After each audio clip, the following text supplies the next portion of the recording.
நம்ம சில இடங்கள்ல நம்மளுடைய அனுபவத்தை சொல்கிறோம்.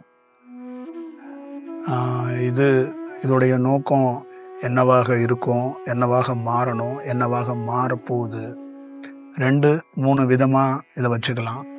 ஒன்று சொல்லி மாறுறது, இன்னொன்று அந்த சொன்னதை கேட்டு அதை உணர்ந்து அது மாறுறது. ஆனால் ஒரு நல்ல தியானம் பண்ணி நல்ல அனுபவத்தில் உள்ளவங்க அவங்க சொல்கிறாங்கன்னா அது ஆப்போசிட்டில் இருக்கிறவங்க கேட்கலனாலும் சில ஆண்டுகள் கழித்து அவங்க வம்சாவளியில் யாராவது ஒரு குழந்தைக்கு கூட அந்த மாற்றம் கிடைக்கும். ஏன்னா அதோடைய அலைவரிசை அப்படி தான் இருக்கும்.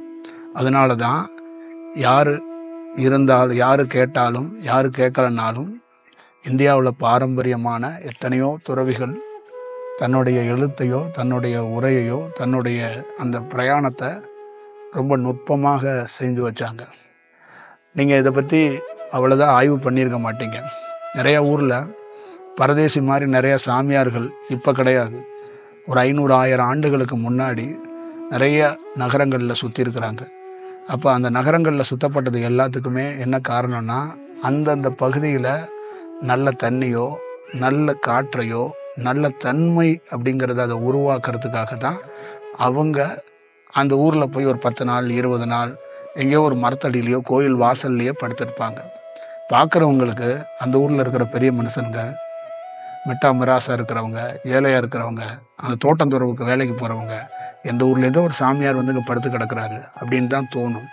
அவர் படுத்து கிடக்கிறது இவங்க வாழ்க்கையை மாற்றுறதுங்கிறது அவங்களுக்கு தோணாது. அவங்கள பொறுத்தளவுக்கு வேற ஒரு வடிவத்துக்குள்ள அதை பார்ப்பாங்க. ஒருத்தட்ட பேசி, ஒருத்தட்ட பழகி, ஒருத்தட்ட வேலை செய்கிறது மனிதன் செய்வான், உறவினர்கள் செய்வாங்க. ஆனால் இந்த தியானத்தில் உள்ளவங்க ஒருத்தட்ட பழகவும் மாட்டாங்க, ஒருத்தட்ட பேசவும் மாட்டாங்க. அவங்க என்ன வேலை செய்யணுமோ அதை எல்லா வடிவத்திலையும் செய்ய ட்ரை பண்ணுவாங்க. அதுதான் இதுக்குள்ளே இருக்கின்ற ரொம்ப முக்கியமான விஷயமா இருக்கும். அது அவங்களுக்கும் இவருக்கும் எந்த தொடர்புமே இருக்காது. அவர் ரோட்டில் போவார், இவர் ஒரு இடத்துல படுத்து கிடப்பார். ஆனால் அந்த ரோட்டில் போகிறவரை ஒரு இடத்துல அவருக்கு இங்கே படுத்த கிடந்தபடியே ஒரு ஆசீர்வாதத்தை பண்ணிடுவார். அதுதான் ரொம்ப ரொம்ப முக்கியம். அப்போ நிறைய பேரை நீங்கள் நினைக்கிற மாதிரி நீங்கள் இந்த இடத்துக்குள்ளே இருக்கிறவங்களோ பல்வேறுபட்ட எண்ணங்கள், பல்வேறுபட்ட சிந்தனைகள், பல்வேறுபட்ட வேண்டுதல்கள்லாம் இருக்கும். அந்த வேண்டுதல்கள் எல்லாம் எல்லாத்தையும் கடந்து நீங்கள் இங்கே உட்கார்ந்துருக்கும்போது அது எல்லாத்துக்குரிய செயல் வேற ஒரு வடிவத்துக்குள்ள அது என்ன உங்களுக்கு கிடைக்கப்படணுமோ, அது என்ன மாதிரி விஷயம் உங்களுக்கு தேவையோ அதுக்கான ஒரு சூழல் நடக்கும். அது விவாதிக்கப்பட வேண்டியதில்லை. நான் வேற மரத்தை பார்த்துக்கிட்டே நிற்பேன், நான் வேற ஒரு திசையை பார்த்துக்கிட்டு நிற்பேன். ஆனால் உங்களுக்குன்னு ஒன்று இருக்குல்ல, அது ஏதோ ஒரு ரூபத்தில் கிடைக்க வேண்டியதை கிடைச்சே தீரும். ஏன்னா இவங்களுக்கு கிடைக்கப்பட்டும் ஆகணும், இவங்களுக்கு வேற ஏதோ ஒரு வடிவத்தில் இந்த ஆசீர்வாதம் கிடைக்கணுங்கிறதுக்காக தான் அவங்க இங்கே வர வைக்கப்பட்டாங்க. இதுதான் இதுக்குள்ளே இருக்கின்ற செயல். நம்மளை எல்லாரும் பொறுத்தளவுக்கு என்னன்னா, ஏதாவது அதிசயம் நடக்கணும், ஏதாவது ஒரு மேஜிக் மாதிரி ஒரு சாமிக்கு நமக்கும் நிகழணும்னு நீங்கள் நினைக்கிறீங்க. இறைவன் என்பது நல்லா ஞாபகம் வச்சுக்கோங்க, அதிசயம் இந்த மேஜிக் எல்லாம் கிடையாது. ஒவ்வொரு வினாடியும் இறைவன் வெவ்வேறு வடிவத்தில் இருக்கிறான். கடவுள் அப்படிங்கிற பேர் எதுக்கு உருவானுச்சுன்னா, கடவுள் அப்படிங்கிறவரை காணவே முடியாது. அதனால தான் அவருக்கு பேரே கடவுள்னு பேர். அந்த கடவுள் ஒவ்வொரு வினாடியும் நம்மளை பார்த்துக்கிட்டு இருக்காரு. அதுதான் ரொம்ப முக்கியமான விஷயம். நாம் கடவுளை பார்க்கணும்னா அதுக்கு ரொம்ப தீவிரமாக என்ன பண்ணணும் அப்படின்னு கேட்டிங்கன்னா, நீங்கள் 2 செயலில் தீவிரமாக இருக்கீங்க, கடவுள் ஒரு செயலில் தீவிரமாக இருக்கிறார். கடவுள் எந்த செயலில் தீவிரமாக இருக்காருன்னா, அவர் உணர்தலில் தீவிரமாக இருக்கிறார். 2 வாசல் அவர் அடைச்சிட்றாரு. முக்கியமான 2 வாசல் அடைக்கப்பட்டுச்சுன்னா நீங்களும் கடவுளை உணரலாம். அதில் 2 வாசல், முக்கியமான வாசல் எதுனா, நீங்கள் புறத்தில் பார்க்கறது, கேட்கறது. இந்த கேட்கறது பார்க்கறத அடைச்சிட்டிங்கன்னா அப்போ மௌனத்தால் என்ன ஆகும்னா உங்களுக்கு ஒரு உணர்தல் ஏற்படும். அப்போ நீங்கள் இறைவனை பார்க்கறதுக்கான ஒரு வாய்ப்பு உருவாக்கப்படும். அப்போ இறைவனுக்கு என்னன்னா கேட்கறது கிடையாது, பார்க்கறது கிடையாது, உணர்தல் தான். அப்போ அதனால தான் மொழி தேவைப்படப்பட்டது. தருமபுரியில் இருக்கிறவங்க இந்த ஊரை சார்ந்து ஒரு வழக்கு மொழி பேசுவீங்க, சேலத்தில் இருக்கிறவங்க அந்த ஊரை சார்ந்து ஒரு வழக்கு மொழி பேசுவாங்க. இதே பாம்பே பக்கம் போயிட்டோம்னா அவங்க ஹிந்தி மொழியே வெவ்வேறு விதமாக பேசுவாங்க. அப்போ ஒரு கடவுளுக்கு 18-20 லாங்குவேஜ் தெரிஞ்சிருக்கணும்ல. இப்போ விநாயகர், முருகர், நம்ம ஊரில் இருக்க காளியம்மன், இங்கே ரேடியோ பாடுற மாரியம்மன், எல்லாரும் எந்த இன்ஸ்டியூட்டில் படித்தாங்க, எப்படி இவ்வளோ மொழி தெரியுது, எப்படி மக்களோட கனெக்ட் ஆகுறாங்க? நீங்களே நினச்சி பாருங்கள். பாம்பேயில் உள்ளவன் கடவுளை கும்பிட்றான், கர்நாடகாவில் உள்ளவன் கடவுளை கும்பிட்றான், கேரளாவில் உள்ளவன் கடவுளை கும்பிட்றான். அப்போ எல்லா மொழிகளையும் கடவுளுக்கு எப்படி தெரிஞ்சிருக்கு? இது மொழி தெரியறதில்லை, இதுதான் உணர்றதுங்கிறது. எல்லா மனிதனுடைய உணர்வுகள் என்ன, உணர்ந்துட்டா போதும், அவருக்கு என்ன தேவைங்கிறது தெரிஞ்சிடும். அந்த உணர்தல் தான். இப்போ நீங்கள் இருக்கிறீங்கன்னா உங்ககிட்ட பேச வேண்டிய அவசியம் எனக்கு கிடையாது. பேச வேண்டியது யார் பேசுவார்னா, கிளிஜோசியம் பார்க்குறவங்க, உங்கள் ஜாதகத்தை பார்க்குறவங்க, குடுகுடுப்பு பண்ணுறவங்க, ஊரில் சாமியாக உங்களுக்கு வந்து வாக்கு சொல்கிறவங்க, உங்களை மகிழ வைக்கிறதுக்காக ஒரு வேலை சுவாக்குறவங்க, உங்கள் குடும்பத்தில் எவனோ வந்து எலுமிச்சை மரத்தை வச்சுட்டான், 2 தலைமுடியை எடுத்துகிட்டு போய் பின்பக்கமாக புதைச்சி வச்சுட்டான்னு சொல்கிறாங்கல்ல, அவங்க தான் உங்ககிட்ட பேசிக்கிட்டே கிடப்பாங்க. நாங்கள் உங்கள்கிட்ட பேச வேண்டிய அவசியம் இல்லை. நாங்கள் சொல்கிறதெல்லாம் உயர்ந்த தத்துவம், உயர்ந்த ஞானத்துக்கான செயல், உயர்ந்த அறிவுரைகள். அதை தாண்டி நாங்கள் உங்ககிட்ட என்னன்னா, நீங்கள் என்ன செயலில் இருக்கிறீங்களோ அதை உணர முடியும். புரியுதுங்களா? அப்போ அந்த உணர்வுகளில் யாருக்கு எப்போ எப்படி என்ன மாதிரி சூழலில் அதை கடத்தணும், அதை எப்படி பார்த்துக்கணுங்கிறது தெரியும். அதுதான் அதுக்குள்ளே இருக்கிற செயல் வடிவம். நம்ம ஒரு ஊருக்குள்ளே யாரோ ஒருத்தவங்க வர்றாங்க, ஏதோ ஒரு விஷயம்லாம் செய்ய முடியாது. யாராக வேணாலும் இருக்கலாம். ஒரு உடல்னா அந்த உடலுக்குள்ளே இருக்கிற உயிர் தன்மைக்கு அந்த உணர்வுகள் அது என்னென்னலாம் ஃபீல் பண்ணுதோ அதுக்கு என்ன செய்யப்படணுமோ அதை நம்மளால் உணர முடியும். இப்போ நமக்கு உணர்றதுக்கான வாய்ப்பை எப்படி கிடைச்சிருக்கு அப்படின்னா, இந்த கேட்கறதையும் பார்க்கறதையும் கொஞ்சம் நிறுத்தணும். அப்போ அது என்ன ஆணுச்சு, பார்த்துக்கிட்டே இருந்தா நம்மளால் உணர முடியலை, கேட்டுக்கிட்டே இருந்தால் உணர முடியலை. அப்போ ரெண்டையுமே நிறுத்தினதுக்கப்புறம் கொஞ்சம் உணர்வு தன்மை வந்துச்சு. அதுக்கப்புறம்தான் நமக்குள்ள இந்த உணர்வு தன்மை தான் இந்த உலகத்திலே எல்லாத்தையும் நம்ம எல்லாருக்கான ஆளாகவும் இருக்க முடியும். ஒரு மதத்துக்கான ஆளா, ஒரு ஜாதிக்கான ஆளா, ஒரு தனி மனிதனுக்கு ஆளாக இருந்தால் அது பேர் கடவுள் கிடையாது. எல்லாத்துக்கான ஆளாக இருந்தால் தான் அது பேர் கடவுள். எல்லாத்துக்கும் உரியவராக இருக்கணும். அதுதான் விஷயம். சூரியன் என்பது எல்லாத்துக்கும் உரியது. இப்போ சூரியன் மேலேருந்து பார்க்கும்போது உணர்ந்து ஒரு வேலை செய்யுது. அதுதான் விஷயம். பாதி பேருக்கு அந்த வெளிச்சத்தை மட்டும்தான் நமக்கு தெரியுது, பகல் இரவுன்னு. அதுக்குள்ளே இருக்கின்ற அவ்வளோ பெரிய நுட்பங்களை நமக்கு தெரியலை. நம்ம மேனுவலாக கை காலை வச்சு, காதை வச்சு, வாயை வச்சு, மூக்கை வச்சு இவ்வளோ பெரிய வேலைகள்லாம் செஞ்சுக்கிட்டு இருக்கோம். ஆனால் அதே மாதிரி தான் சூரியனும் ஒட்டுமொத்தமாக இந்த உலகத்தில் இருக்கிற எல்லா ஜீவராசிகளுக்கும் ஒரு பெரிய வேலையாக தான் அது ஒரு பணி செய்யுது. அந்த மாதிரி தான் இந்த உணர்வு தன்மையை நம்ம வந்து ரொம்ப பார்க்கறது ரொம்ப கடினம், இந்த செக்ஷனை பிடிக்கிறது. அப்போ உணர்ந்தவங்க மக்கள்கிட்ட என்ன சொல்ல வர்றாங்கன்னா, என்ன மாதிரி நீ உணரு அப்படிங்கிறத தாண்டி உங்கள் உணர்வுகளுக்கு ஏற்ற மாதிரி ஏதாவது ஒன்று செய்யறதுக்கு வாய்ப்பு இருக்க பட்சத்தில் அதை செய்யறதுக்கு தயாராகும். அப்போ ஒரு மனிதனுக்குள்ளே என்ன தேவை அப்படின்னா, நாம் வருவோம், நம்ம போயிடுவோம். இன்னொருத்தர் கருப்பு சட்டை போட்டு உட்காருவார், இன்னொருத்தர் காவி சட்டை போட்டு உட்காந்துருப்பார், ஒன்றுமே இல்லாமல் ஒருத்தர் கோமணம் கட்டிட்டு கூட உட்காந்துருப்பார். அவரும் உங்ககிட்ட சொல்கிறது என்னன்னு கேட்டிங்கன்னா, இந்த வாழ்க்கையை வீணடிச்சிடாத, இந்த பிறப்பை வீணடிச்சிடாத, இந்த சூழலை வீணடிச்சிடாத, நீ சிறப்பாக வாழணுங்கிறதுக்காக தருமபுரி இல்லை அமெரிக்காவுக்கெல்லாம் நீ போக வேண்டாம், தருமபுரியே போதும். சிறப்பாக அமெரிக்காவில் தான் வாழ்க்கை இருக்குன்னுலாம் ஒன்றும் கிடையாது. அது உன் கையில் தான் இருக்குது. தருமபுரியும் அமெரிக்காவாக மாறும், மாறாதுங்கிறது ஒன்றுமே கிடையாது. நாமளாக ஒரு கற்பனை பண்ணி, நாமளாக ஒரு யூகத்தில் நம்ம ஒருவேளை அங்கே இருந்தோம்னா நம்ம வாழ்க்கை நல்லா இருந்திருக்குமோ, ஒருவேளை அந்த ஆப்போசிட்டில் சிகப்பாக கண்ணாடி போட்டு உட்காந்துருக்காரு அவரை மாதிரி ஒரு கணவன் இருந்தால் நம்ம வாழ்க்கை நல்லா இருந்திருக்குமோ, இதெல்லாம் கற்பனை. இதெல்லாம் எங்கேயுமே ஒத்து வராது. நீங்கள் பார்த்த நிறைய பேர் வியர்ந்து போன அத்தனை பணக்காரர்களும் பெரிய பெரிய விளையாட்டு வீரர்கள்லாம் கோர்ட்டு வாசலில் தான் நின்றுக்கிட்டு இருக்காங்க. நீங்கள் அவங்களெல்லாம் ரொம்ப வியர்ந்து பார்த்தீங்கல்ல, அவங்கெல்லாம் ஏன்னா அவங்க ப்ராக்டிக்கல் வாழ்க்கைக்குள்ளே நிறைய முரண் இருக்குது, நிறைய குழப்பம் இருக்குது. ஆனால் நீங்கள் என்ன நினைக்கிறீங்கன்னா, ஆசைப்படுறீங்க அந்த இடத்துல நம்ம இருந்ததா, அந்த வீட்டில் இருந்திருந்தா அப்படிலாம் நினைக்கிறீங்க. அந்த வீட்டில் நீங்கள் இருந்திருந்தீங்கன்னா உங்கள் வாழ்க்கை வேறு மாதிரி போயிருந்திருக்கும். ஒன்றுமே இல்லாத ஒரு காடு கரையில் ஒரு சாதாரண எளிய வாழ்க்கையை உங்களுக்கு ஏதோ துரதிர்ஷ்டத்தினால கிடச்சிருச்சுன்னு நினைக்கிறீங்க. நீங்கள் அப்படி கிடையாது, அதிர்ஷ்டத்தினால கிடச்சிருக்கு.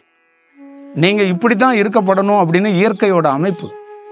அதை உணராதனால தான் நீங்கள் அந்த இடத்த ரசிக்க மாட்டீங்க, உங்கள் வாழ்க்கையை ரசிக்க மாட்டீங்க. அது ரொம்ப முக்கியம். ஒரு ஒரு ஒரு ஒரு தியானம் பண்ணால் எங்களுக்கெல்லாம் என்னன்னா, உணர்ந்துட்டதுனால இதை ரசிக்கிறோம். மற்றவங்களுக்கு பார்க்குறவங்களுக்கு வேற மாதிரி பார்க்குறாங்க. அப்போ உணர்ந்துட்டீங்கன்னு வச்சிங்களேன், சொர்க்கம்தான் வாழ்க்கை. அப்போ ஏழை பணக்காரன், நான் இந்த வீட்டில் இருக்கிறேன், நான் இப்படி இருக்கிறேன் அப்படிங்கிற அந்த எண்ணங்கள்லாம் போயிடும். இதுதான் அதுக்குள்ளே இருக்கின்ற ரொம்ப முக்கியமான விஷயம். அப்போ அந்த உணர்தலுக்கு ஒரு மனிதனுக்கு பிரதானமாக எது பயன்பாட்டில் இருக்கணும்னா உடல். அந்த உடல் ரொம்ப ரொம்ப ரொம்ப முக்கியம். அப்போ அந்த உடலில் என்னன்னா ஒரு ஒரு தன்மையில் ஒரு தான் செயல்படணும். ஒரு கடவுளை இயற்கையாக பேர் சொல்ல வேண்டாம், இந்த கடவுள்னு கூட சொல்ல வேண்டாம். ஆனால் ஒரு விஷயத்தை பிடிச்சிக்கிட்டு அவன் நிற்கணும். அவன் நின்னான்னா அவனுக்கான வாய்ப்புகளை ரொம்ப தரவாக வழங்கப்படும். ஒரு நாள் 2 நாள் கிடையாது, வருட கணக்காக இந்த தியானத்துக்காக நம்ம போராடி இருக்கோம். இந்த போராடினதில் என்ன கிடச்சிச்சு அப்படின்னா, ஒரு அரசியல் கட்சி தலைவருக்கு, தலைவரோட பையனுக்கு, அவங்களுக்கெல்லாம் கோடிக்கணக்காக காசு கிடைக்கும், புகழ் கிடைக்கும், மக்கள் வருவாங்க, எல்லாம் நிற்பாங்க. எங்களுக்கு என்ன கிடச்சிச்சின்னா, எதுவும் தேவையில்லாமல் இந்த உலகத்தில் வாழ முடியும் அப்படிங்கிறத கற்றுக்கிட்டோம். எதுவுமே தேவையில்லாமல், ஒன்றுமே தேவையில்லாமல், துணி கூட இல்லாமல் இந்த உலகத்தில் ரொம்ப தீர்க்கமாக வாழ முடியும் அப்படிங்கிறத நாங்கள் கற்றுக்கிட்டோம். இதுதான் முக்கியமான விஷயம். இதை யாராலையும் கண்டுபிடிக்க முடியாது. நீங்கள் ஒரு நாள் வாழணுன்னா அந்த காந்தித்தாள் வேணும்னு நினைக்கிறீங்க, அந்த காந்தித்தாளை தொடாமல் வாழ முடியும் அப்படிங்கிறது தான் இது செயல். காந்தித்தாள் உங்களுக்கு தேவைப்படும், அதை நீங்கள் உங்கள் கையில் தொடாமையே அந்த காந்தித்தாளே உங்களை நோக்கி வர்றதுக்கான வாய்ப்புகளை உருவாக்க முடியும். அதுதான் செயல்.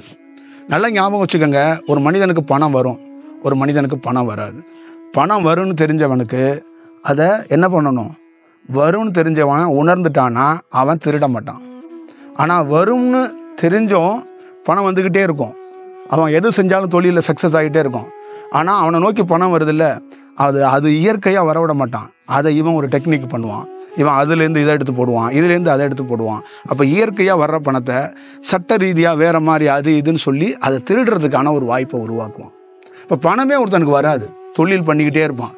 அப்போ பணம் வராததுக்கு என்னென்னலாம் சொல்லி பணம் வர வைக்கலாம் அப்படின்னு சொல்லி 2 தகடு எடுத்துகிட்டு இங்கிட்டு ஒரு கோடு அங்கிட்டு ஒரு கோடை கிழிப்பான். சாமியார் போட்டோவை தூக்கி அந்த மேலே மாட்டிக்குவான், எலுமிச்சம்பழத்தை தூக்கி அந்த 2 கம்பியை தூக்கி அந்த மேலே மாட்டிக்குவான். இதெல்லாம் பணம் ஒருத்தனுக்கு வராதுன்னா அந்த காலகட்டத்தில் பணம் வராமல் கடந்து போகிறதுக்கு ஒரு சூழல் இருக்குது. அந்த சூழலை கடக்க கற்றுக்கணும். பணம் ஒருத்தனுக்கு வருதுன்னா அதை வர்றதை இயற்கையாக வரட்டும் அப்படின்ட்டு உட்காந்துருக்கணும். இயற்கையாக வர்றதை இவன் என்ன பண்ணுறான்னா செயற்கையாக மாற்றுறான். இயற்கையாக வராதுங்கிறத மீண்டும் அவனும் செயற்கையாக மாற்றுறான். இப்போ இதுதான் பெரிய துன்பத்துக்குள்ளே ஆளாகுது. நீங்கள் யாருமே ஒரு 10 ரூபா பணத்தை இயற்கையாக ஈட்டுறீங்களான்னு நீங்களே யோசிச்சு பாருங்க. அதுக்குள்ளே நிறைய முரண் இருக்குது. நீங்கள் யாரையோ போய் கெட்டவன்கிறீங்க, யாரையோ தவறானவருங்கிறீங்க. அப்போ இயற்கையாக ஒரு விஷயம் வரணும். இப்போ நம்ம இருக்கிறோம், நமக்கு ஒரு 10 ரூபா பணம் வேணும், அது வரும்னு நமக்கு தெரியும். அதை ஏன் நம்ம போய் துரத்தணும், அதை ஏன் நம்ம போய் கையில் தொடணும்? அதுதான் விஷயம். இப்போ எல்லா ஆசிரமங்கள்லையும் எல்லா இடங்கள்லையும் ஒரு தியானத்துக்கு 1 மணி நேரத்துக்கு இவ்வளவுன்னு வகுப்புக்கு பணம், சில விஷயங்கள்லாம் வச்சுருக்குறாங்க. இப்போ நமக்கு தியானத்துக்குள்ளே என்ன தெரிஞ்சுன்னா, இந்த பணங்கிறது அதுவாக தேடி வரும். அது எதுக்கு பீஸு, அது எதுக்கு நம்ம போய் மக்கள்கிட்ட வாங்கணும்? பேசாமல் விட்டுரு. பணத்தால் ஏதாவது வேலை நடக்கணும்னா அது தானாக நிகழும். அதை தெரியாமல் தான் நீங்கள் ஒரு வியாபாரமாக ஒரு யுக்தியை கையாளுறீங்க.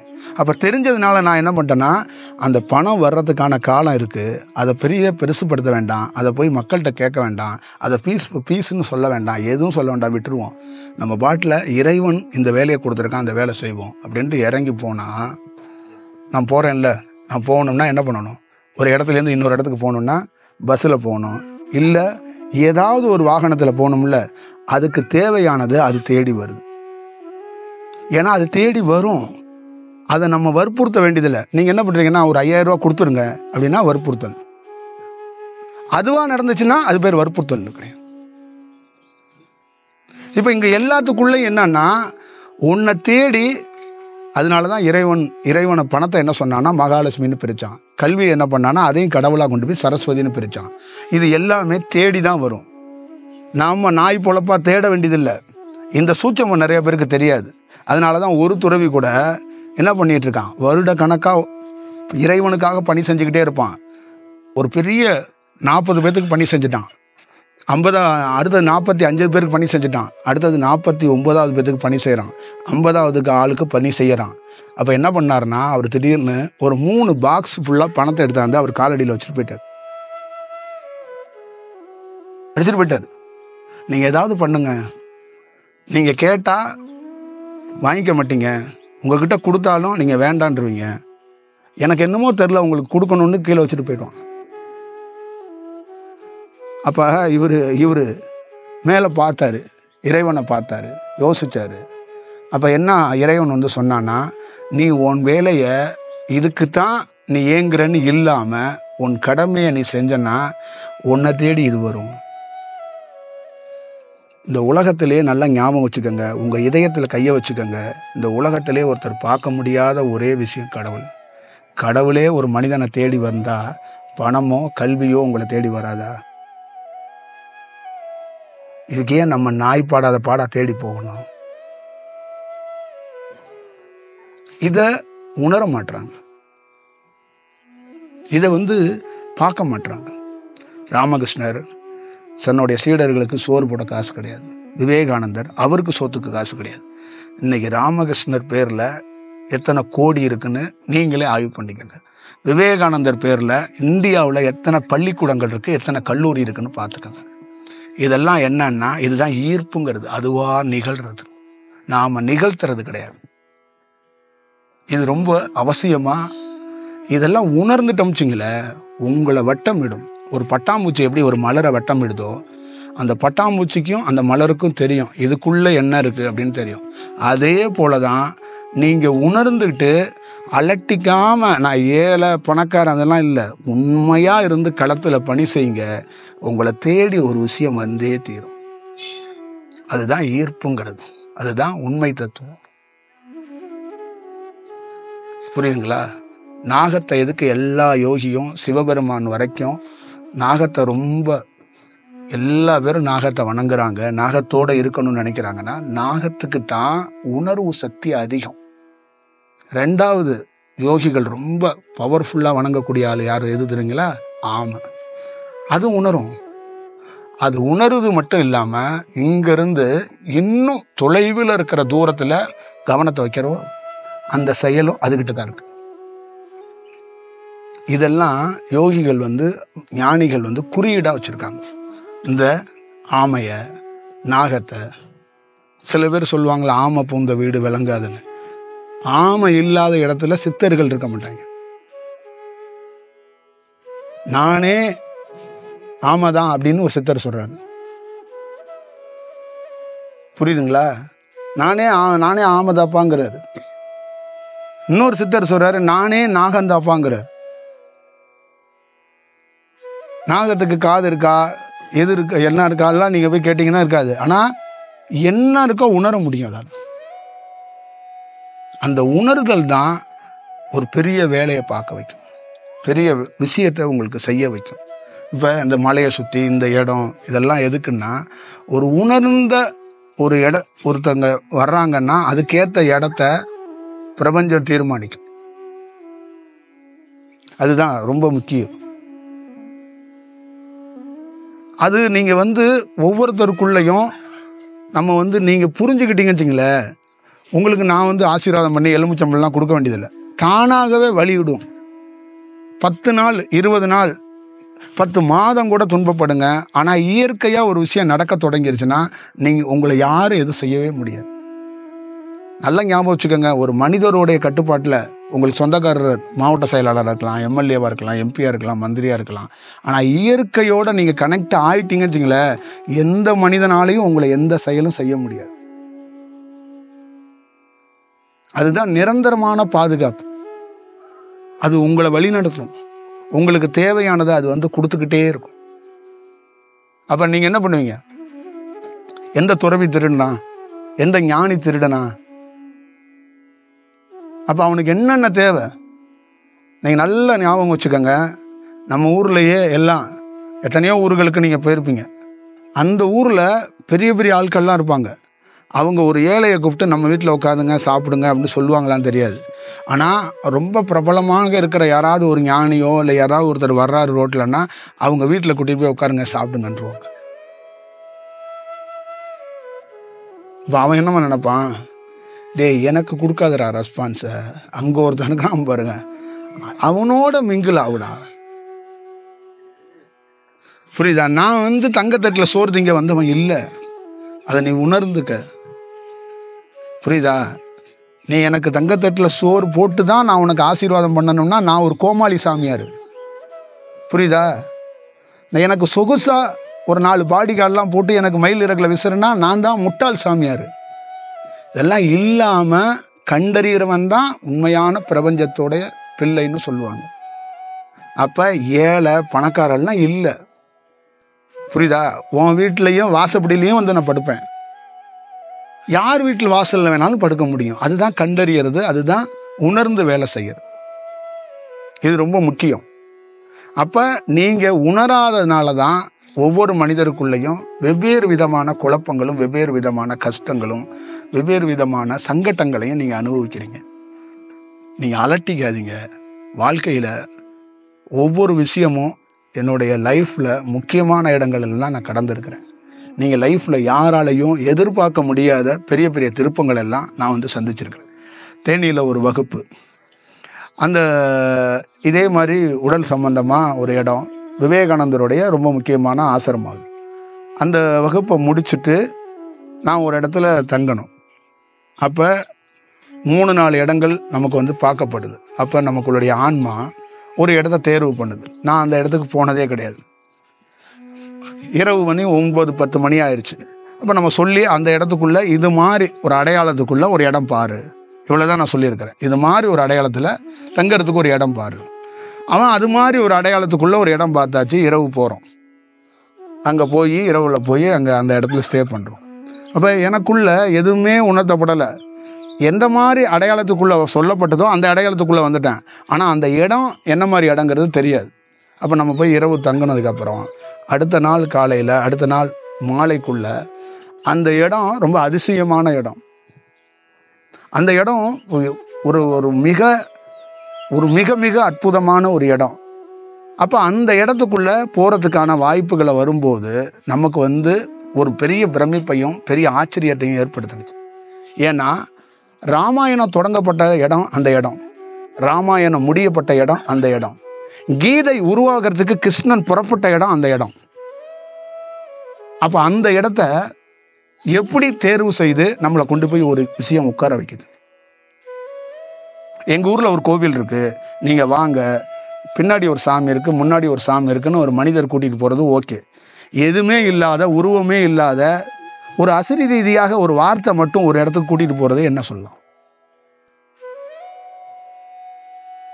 அப்போ அந்த இடத்துக்குள்ளே உள்ளே போனோன்னே பூர்வ ஜென்மத்துக்குள்ளே முன் ஜென்மத்துக்குள்ளே நாம் அங்கே பயணிச்சிருக்கோங்கிறத, அந்த இடத்துக்கு வரப்பட்டதுக்கு காரணம், அந்த இடத்துக்குள்ளேருந்து என்ன செயல் வடிவம், அது என்ன மாதிரி சூழலில் அந்த இடத்த நம்ம பார்க்கணுங்கிறத உணர்ந்தோம். அப்போ இதெல்லாம் எதற்காக சொல்லப்படுதுன்னா ஒரு பிரமிப்புக்கு கிடையாது, ஆச்சரியத்துக்கு கிடையாது. ஒரு தியானம், அந்த உண்மை தியானம் ஒரு மனிதன் உணர்ந்து உணர்ந்து வேலை செய்ய தொடங்கிட்டானா அவனை இந்த இயற்கையாகவே அது வழி நடத்தும் அப்படிங்கிறதுக்கு இதுதான் ஒரு சாட்சியாக நான் சொல்கிறேன். அப்போ அது ஒரு பெரிய அடையாளத்துக்குரிய செயலையாக நம்ம சொல்கிறோம். அப்போ நீங்கள் உங்களுக்குள்ள அந்த மாற்றம்ங்கிறது உணர்ந்து ஒரு வேலை செய்ய தொடங்குனா அது வேற மாதிரி இருக்கும். அது உணர்றதான் ரொம்ப கஷ்டம், உணர்றதான் எங்களுக்கு ப்ராப்ளம், எங்களை நீங்கள் ஏதோ ஒரு விதத்தில் வழி நடத்துங்க வழி காட்டுங்க அப்படிங்கிறதெல்லாம் எல்லாமே என்னன்னா நம்மளா ஒரு கேள்விக்கு இன்னொரு பதிலை நம்மளா வச்சுக்கிட்டே இருக்கிறோம். மாற்றம்ங்கிறது நாம் தொடங்குனா அதற்கான பாதையோ அதுக்கான செயல் வடிவத்தையோ அது தானாக கிடைக்கும். அதை நீங்கள் அவசியமாக அதை பார்த்துக்கணும், அது ரொம்ப முக்கியம். அப்போ யாரோ எதுக்காகவோ வருவாங்க நமக்கு வழிகாட்டுவாங்க அப்படின்னு காத்து இருக்கிறதெல்லாம் தாண்டி நாம் ஒரு செயல் செஞ்சால் அது தானாக நிகழும். அப்போ வழிகாட்டுறதுக்கு ஒருத்தர் வருவார், பல ரூபத்தில் வருவார், பல வடிவத்தில் வருவார். அதுதான் விஷயம். இப்போ அந்த மாதிரி தான் எங்கே தங்கணும், எங்கே போகணும், எப்படி போகணும், எந்த ஊருக்கு போகணும். இந்த ஊருக்கு எந்த திட்டமும் கிடையாது, எந்த பிளானும் கிடையாது, எந்த செயலும் கிடையாது. இந்த இடத்துல வந்து உட்காந்துருக்கோம்னா வழிகாட்டுதல் தான். யாரோட வழிகாட்டுதல்? இங்கே இருக்கிற எந்த மனிதர்களோட வழிகாட்டுதல் இல்லை, பிரபஞ்சத்தோட வழிகாட்டுதல், பிரபஞ்சத்தோட திட்டம், பிரபஞ்சத்தோடைய செயல். அந்த செயல்படி தான் என் வாழ்க்கையில் நாம் எந்த திட்டமுமே கிடையாது, எந்த வடிவத்தையும் செயல்படுறது கிடையாது. ஒரு கை சோறு கூட நான் திட்டமிட்டு சாப்பிட்றது கிடையாது. இதுதான் உண்மையான செயல். இந்த வடிவம் ஒவ்வொரு மனிதருக்கு கிடைத்தா அவங்க இந்த நேச்சரோட கனெக்டாக, நேச்சரை விட்டு விலகாமல் நின்றுவாங்க. அதுதான் வேணும் அப்படின்னு நம்ம வந்து நம்மளுடைய அனுபவத்திலிருந்து நிறைய பேருக்கு அது சொல்லணும்னு நினைக்கிறோம். அது எந்த அளவுக்கு அதை புரிஞ்சு உங்களால் போகிறதுக்கான அந்த சூழலை நீங்கள் உருவாக்குவீங்களா அப்படிங்கிறதான் தாண்டி இது சொல்லப்பட்ட ஆகணும் அப்படிங்கிறதான் நம்மளுடைய வடிவத்திலேருந்து சொல்கிறோம்.